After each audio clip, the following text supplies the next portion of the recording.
Welcome to the news on Zodiak with me, Chancellor Zabanda. The headlines this hour. MCCCI intensifies fight against corruption by reporting large companies to ACB of alleged corrupt practices. Security expert describes death of former Deputy Speaker of Parliament as a wake-up call for security personnel at the National Assembly. Number of local tourists visiting Kasungu National Park is said to be picking up now than was the case in the past. And in sports, NAM set to launch a national trophy next month. We'll now give you the news in detail. The Malawi Confederation of Chambers of Commerce and Industry, MCCCI, says as in the past 5 years reported to the Anti-Corruption Bureau more than 10 big companies on their alleged involvement in corrupt practices. Speaking at a business symposium with the Anti-Corruption Bureau and MCCCI held in Lilongwe Thursday, Chief Executive Officer for the organization, Chancellor Kafela Banjira, said most of the cases were to do with suspicious dealings on land procurement and awarding of construction contracts. Winston Kaimina reports. The Malawi Confederation of Chambers of Commerce and Industry, MCCCI, says it is making significant contributions to the fight against corruption in the country. Chief Executive Officer for the organization, Chancellor Kafela Banjira, says, for instance, MCCCI reported to the Anti-Corruption Bureau over 10 big companies on their alleged involvement in corrupt practices in the past 5 years. The majority of the cases have to do with somebody wanting to get something through corrupt practices. So let's say he wants to get a land, and then maybe there's a bit of competition. This is a commercial land. So somebody else uses different ways. So land is one of them, but the majority of them are in construction. Meanwhile, Kafela Banjira says there's need to put in place measures that can help the private sector to adopt use of institutional integrity committees in the fight. He expressed hope that the roles of the committees can assist in the fight, considering achievements being registered in the public sector. Anti-Corruption Bureau Director General Martha Chizuma emphasized that the fight against corruption requires efforts by all stakeholders. She said time for mere talk in the fight is over and that all stakeholders need to act. We believe as a bureau that the role of the private sector in fighting corruption is very important because of the role that the private sector plays in the development of the country.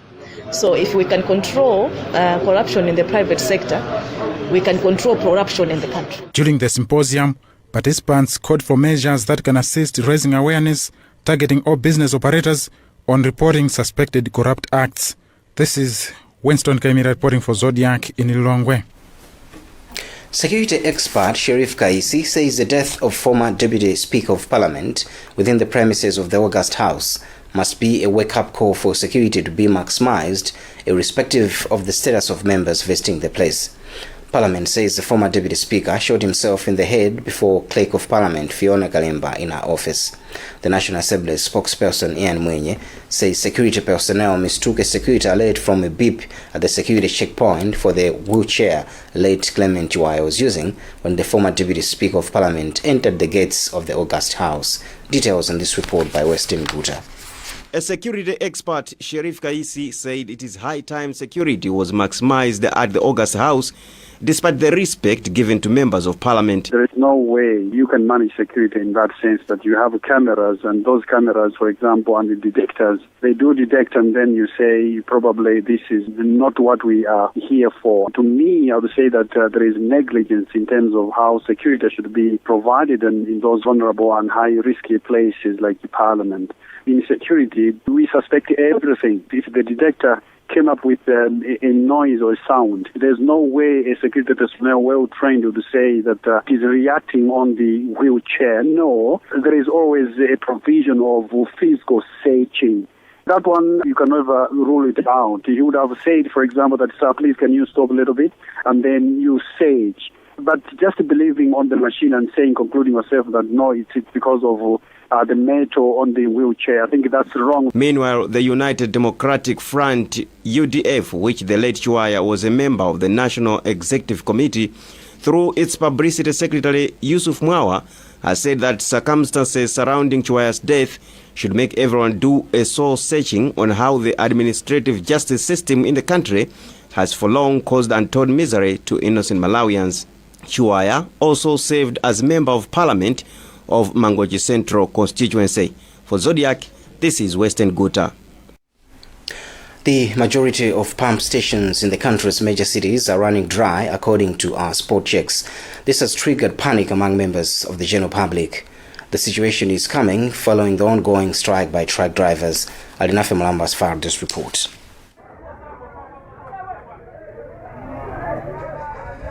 A majority of filling stations in Lilongwe have run out of fuel.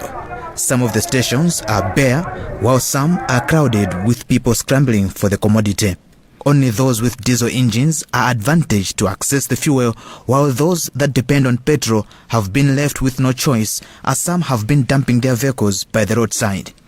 This is happening at a time truck drivers have downed their tools in a bid to force government to address their long-standing grievances.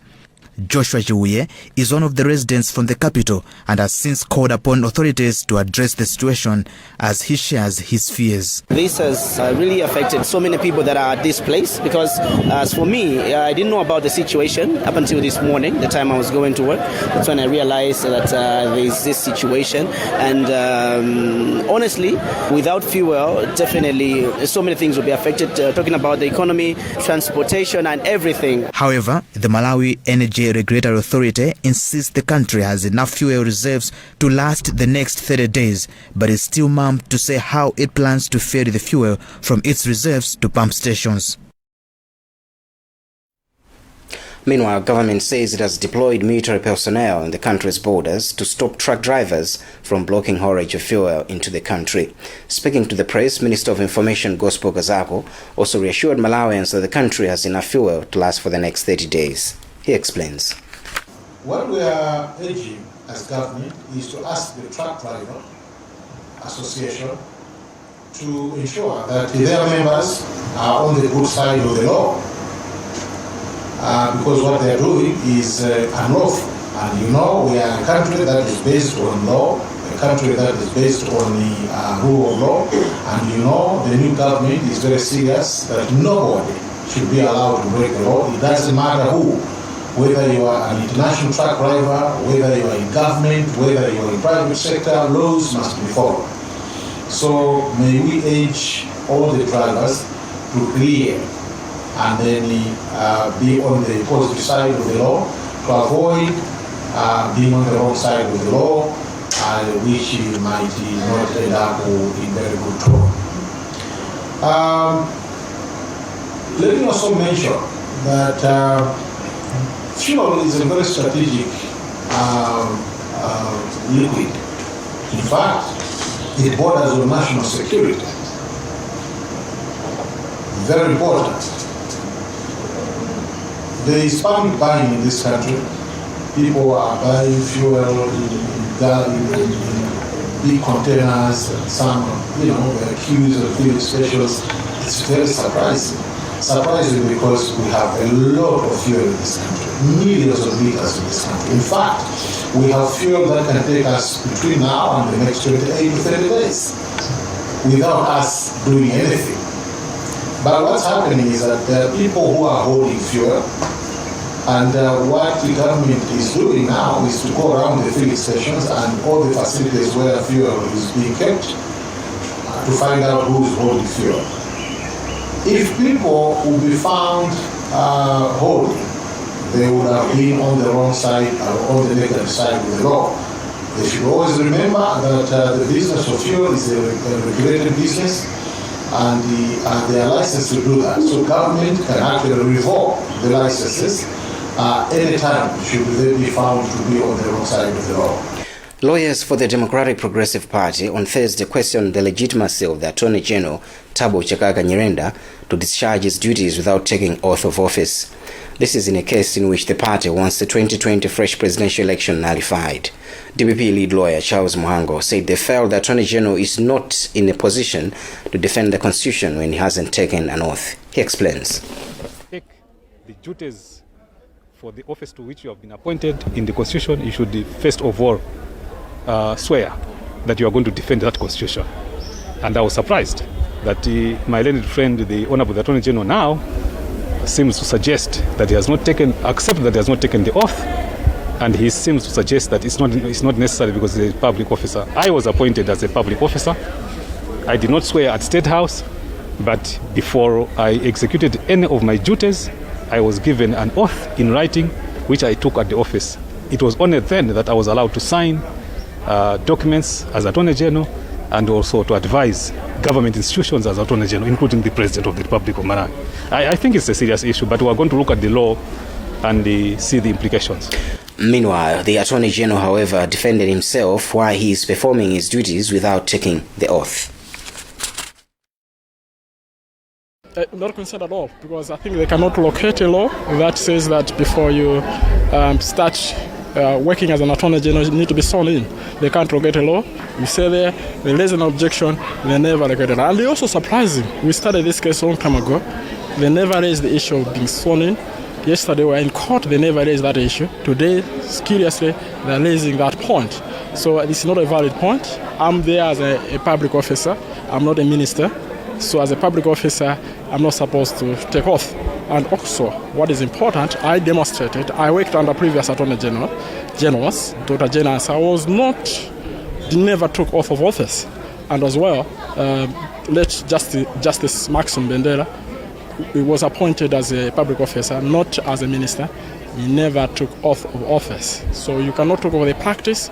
And then, of course, if there's a practice, that practice cannot take the place of a law. It might be a practice not supported by law.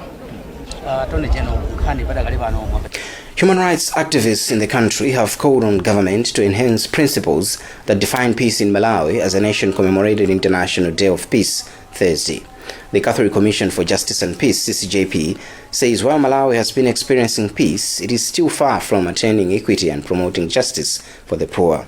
Meanwhile, Vice President Dr. Salo Sirima has called for strong collaboration if the country is to achieve peace for progressive development in the country. You're watching the news here on Zodiac. We'll be back with more after this.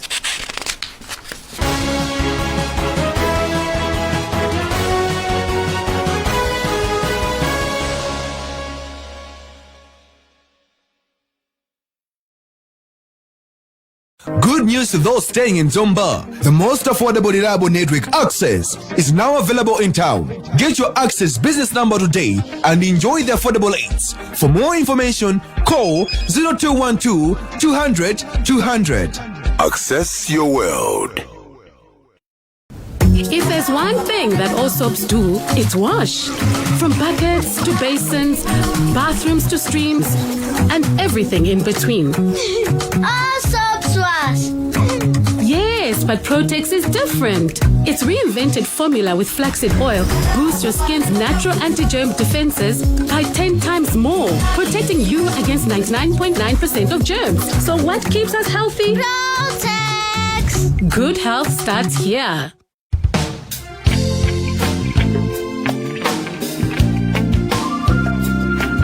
Charismatic International Primary School is informing the general public that it has opened a Cambridge syllabus school in Area 49 in New Shire.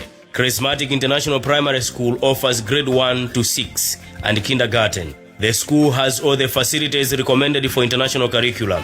The school fees are affordable to suit your budget plan. Registration is in progress.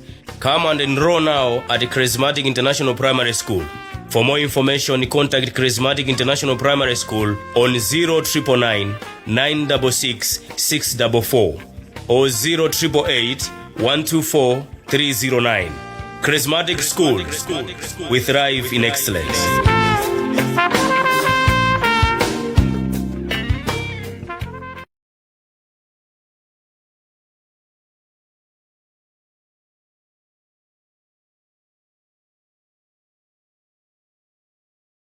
UNICAF University, September to October 2021 intake. Special scholarships available at UNICAF University for bachelor, master's, and doctoral degree programs. UNICAF University is accredited nationally by the NCHE and internationally by the British Accreditation Council in the UK. Enroll for internationally recognized degrees at a fraction of the cost. Feel safe knowing that your online studies with UNICAF University will not be disrupted by measures for the pandemic. From enrollment to graduation, everything runs smoothly online. Don't miss this golden opportunity. This offer is valid until the end of October 2021. So apply today and get a free tablet when you register and pay the required deposit. WhatsApp 0993 907 002 or go to www.unicafuniversity.ac.mw to find out more.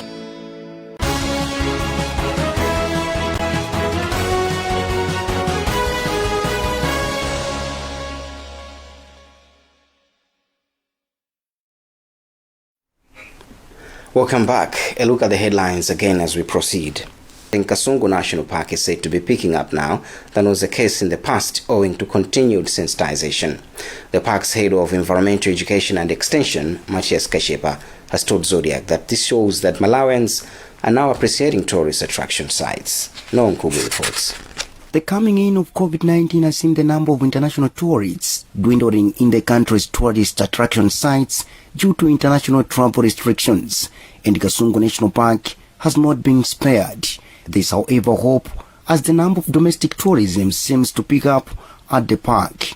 Kasungu National Park head of Environmental Education and Extension, Matthias Kashepa, has told Zodiak that from June to September this year, over 1,200 tourists have visited the park, a rise from about 350 some period last year. Elisa says 80% of the tourists are locals because he thinks Malawians are now understanding the importance of visiting the country's tourist attraction sites. This is giving us a hope that I think as Malawians we are able to understand why we need to protect the wildlife resources and Kasungu National Park. This was disclosed on Wednesday when Lilongwe Wildlife Trust celebrated the World Tourism Day by taking members of village natural resource committees around the park to appreciate biodiversity. Lilongwe Wildlife Head of Environmental Education, Clement Manjalera, told Zodiak that the organization believes that communities have a critical role to protecting the environment for tourism to flourish, hence giving them a chance to visit the park. So this is why we felt like, what if you can take them to the protected area? They should appreciate how beautiful our country is. Mary Zunda from Chirima Village Natural Resource Committee said the trip has reshaped her mindset to be an advocate of environmental conservation. For Zodiac, this is Noel Nkubwi reporting. Experts in the water sector in the country have admitted that they are more reactive than being proactive on issues surrounding the sector in the country. President for Water Services Association of Malawi, Wasama, Engineer Robert Hanjahanja, made the acknowledgement in Mangoshi at the start of this year's National Water Conference. Rafael Mozo filed this report.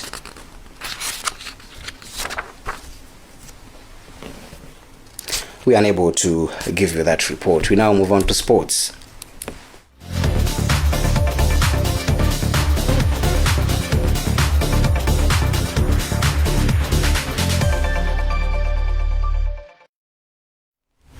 The Netball Association of Malawi has announced that it will launch a national trophy mid-next month, the first tournament in 2 years after activities were suspended due to COVID-19.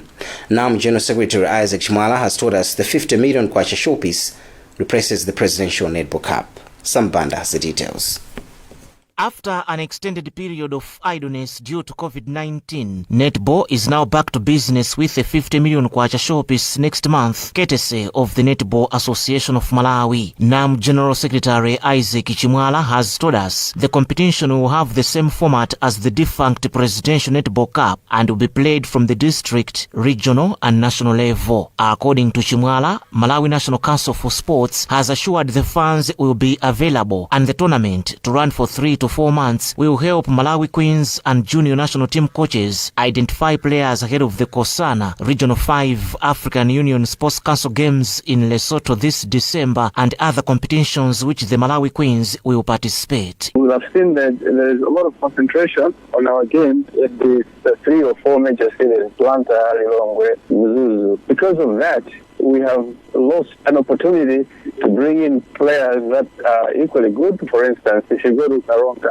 you will find very good players, but because of the non-presence of a netball league at that level, these players do not end up to anything else. Former Malawi Queens captain Amy Waya Chongwe says signals that most Malawi Queens players are past their prime and the need for fresh blood have been there. Teams like New Zealand, Australia, England, and Jamaica will always compete to break in the top 4. These teams are always grooming our next teams. So Malawi is long overdue to have these tournaments, nurturing talent, so that we can be replacing the teams gradually. Currently, the Central Region does not have a sponsored league, but the Southern Region Netball League is bankrolled by Rainbow Paints, and the Northern Region League also has sponsorship.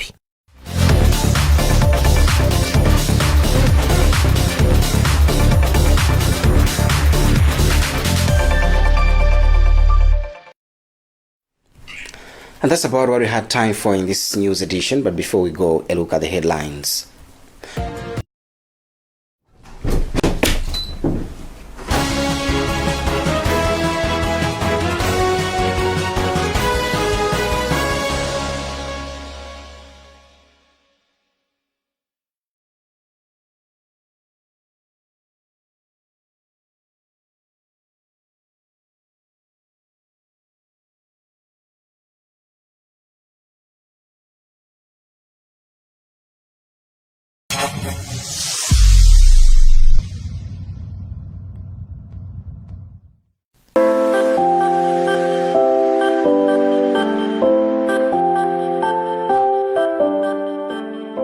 Inside the gym, before you can make any communication, make sure to sanitize before you register with the respective gym coordinator.